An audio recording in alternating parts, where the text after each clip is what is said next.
Assalomu alaykum.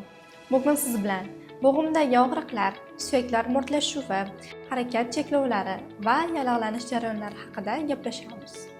Bu holatlar ko'pincha yoshga doir o'zgarishlar, gormonal muvozanat buzilishi, surunkali yallig'lanish, noto'g'ri ovqatlanish va harakatsiz hayot tarzi sababi kelib chiqishi mumkin. Bo'g'imlar va suyaklar salomatligini saqlab qolish uchun ko'proq nima iste'mol qilishingiz kerak? Albatta, birinchisi bu suyak sho'rva. Bu tabiiy kollagen va glyukozamin manbai. Yog'li baliqlar, ular yallig'lanishga qarshi hamda omega 3 manbai. Ismaloq va brokoli, ular kalsiy va K vitamini uchun. Qatiq va tvorog, tabiiy kalsiy manbai va albatta zanjabil, yallig'lanishga qarshi tabiiy vosita. Afsuski, har doim bu mahsulotlarni muntazam iste'mol qilish hammaga ham qulay emas.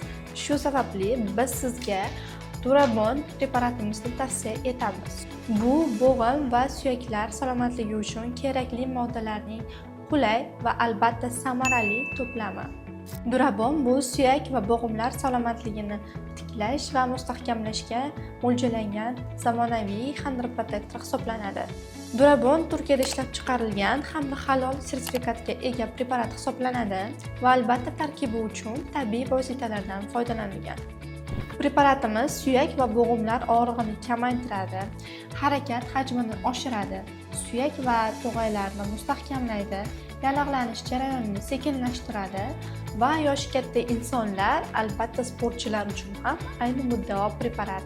Durabon kuniga 2 mahal bitta kapsuladan ovqat vaqtida qabul qilinadi.